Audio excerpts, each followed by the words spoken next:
Assalamualaikum warahmatullahi wabarakatuh. Selamat pagi anak-anak. Hari ini kita akan belajar tentang converse, inverse, dan kontraposisi yang masih merupakan bagian dari logika matematika.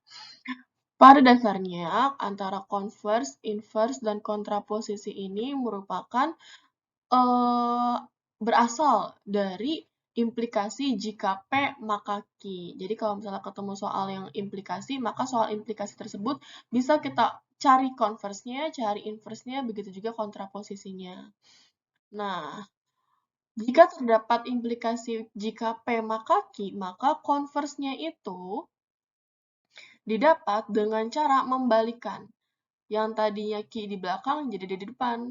Nah, ini Q-nya kan jadi di depan, dan P-nya di belakang. Jadi membalikan kalimat aja. Lalu untuk inverse, kalimat pertamanya dinegasikan, kalimat keduanya dinegasikan, dan tidak ada yang berpindah tempat. Ya. Lalu jika kontraposisi itu, kalimat yang antara kalimat pertama dan kalimat kedua dibalik dan juga dinegasikan. Ya. Jadi ingat, kalau converse hanya membalik kalimat, inverse hanya menegasikan kalimat, lalu kontraposisi membalik dan menegasikan kalimat. Untuk lebih jelasnya, kita perhatikan contoh berikut. Nah, di sini ada kalimat, jika Adi rajin bangun pagi, maka Adi tidak terlambat ke sekolah. Dari kalimat ini, maka bisa kita peroleh dua premis, yaitu premis pertama, Adi bangun pagi, dan premis kedua, Adi tidak terlambat masuk ke sekolah. Nah, lalu kita akan menentukan converse, inverse, dan kontraposisi dari kalimat ini. Sebelum menentukan converse, inverse, dan kontraposisinya, kita cari dulu negasi dari masing-masing pernyataan ya. Nah, ini kan P-nya itu Adi rajin bangun pagi, maka negasinya Adi tidak rajin bangun pagi. Ini dibuat untuk mempermudah kita membuat converse, inverse, dan kontraposisinya ya. Nah, yang kedua, premis yang kedua, Adi tidak terlambat masuk ke sekolah, maka negasinya Adi terlambat masuk ke sekolah. Masuk sekolah. Nah, selanjutnya kita cari converse-nya. Converse itu kan tadi hanya membalik kalimat. Yang tadinya di belakang jadi di depan dan sebaliknya. Maka untuk converse-nya itu, jika Adi tidak terlambat masuk sekolah, maka Adi bangun pagi. Membalik kalimat yang awal ya. Untuk inverse-nya, negasi P, jika maka negasi Q. Maka kalimatnya menjadi, jika Adi bangun pagi, maka Adi terlambat masuk ke sekolah. Negasinya ini ya. Nah, tinggal dilihat negasi Q yang ini. Lalu untuk kontraposisi berarti posisinya dibalik dan dikontra, yaitu dinegasikan ya. Maka kalimat kontraposisinya adalah, jika Adi terlambat ke sekolah, ini didapat dari negasi Q, maka Adi rajin bangun pagi. Oh, ini harusnya ada maka Adi tidak rajin ya. Tambahkan kata tidak. Karena kan di sini negasi P-nya itu tidak rajin bangun pagi, seperti itu. Dicek lagi negasi Q-nya apa, negasi P-nya apa. Lalu untuk converse, inverse, dan kontraposisi ini, kata hubungnya selalu jika maka. Karena berdasarkan konsep awal tadi, converse, inverse, dan kontraposisi itu diambil dari implikasi, ya, dari kalimat majemuk implikasi. Selanjutnya, kita akan belajar untuk menegasikan pernyataan majemuk. Nah, kemarin itu pernyataan majemuk kan ada 4. Ada yang kata hubungnya dan, ini, atau konjungsi.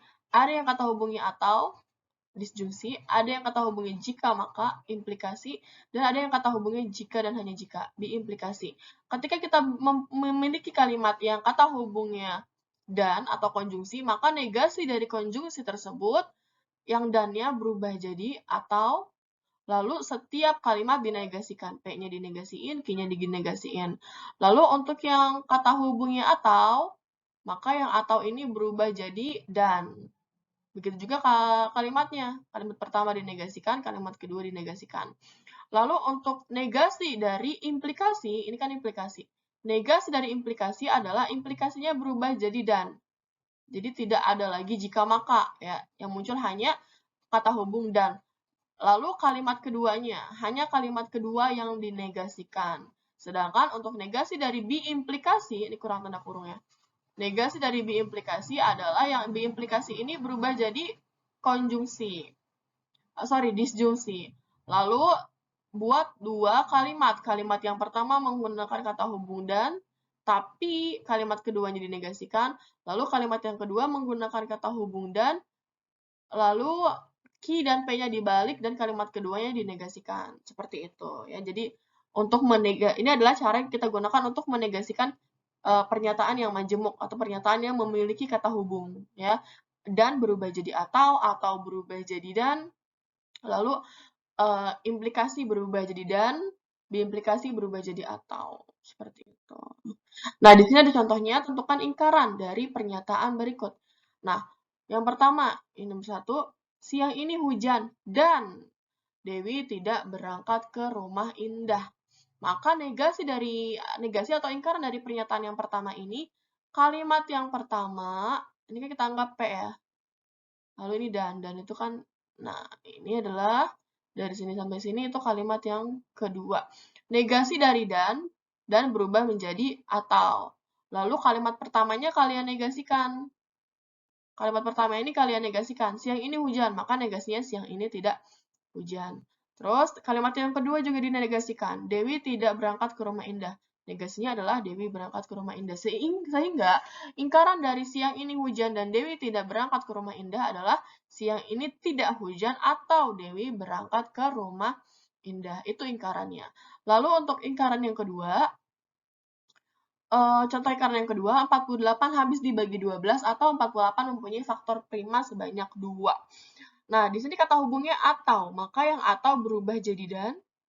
Lalu yang kalimat pertamanya kan ini. Pokoknya untuk menentukan antara kalimat pertama dengan kalimat kedua itu dipisahkan dengan kata hubungnya ya. Jadi dari awal sampai sini, sampai 12 itu adalah P-nya.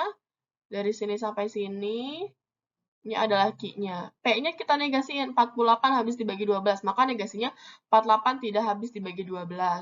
Lalu kalimat yang kedua atau premis yang kedua, 48 merupakan faktor prima sebanyak 2, maka negasinya adalah 48 tidak mempunyai faktor prima sebanyak 2. Lalu yang ketiga, nah yang ketiga ini kalimat majemuknya implikasi. Karena ada kata jika, maka ya. Di sini ada jika maka ini adalah premis yang pertama atau P. Ini P-nya dan ini adalah Q-nya atau premis yang kedua. Nah, kalau kata hubungnya jika maka ini berubah jadi dan. Kata hubungnya berubah jadi dan. Lalu yang P-nya disalin aja karena kan dia tidak dinegasikan yang P-nya. Yang dinegasikan adalah kalimat yang kedua atau Q-nya. Rumah di sekitarnya tidak tergenang air. Seperti itu. Nah, untuk contoh kalimat yang keempat, ini adalah biimplikasi. Karena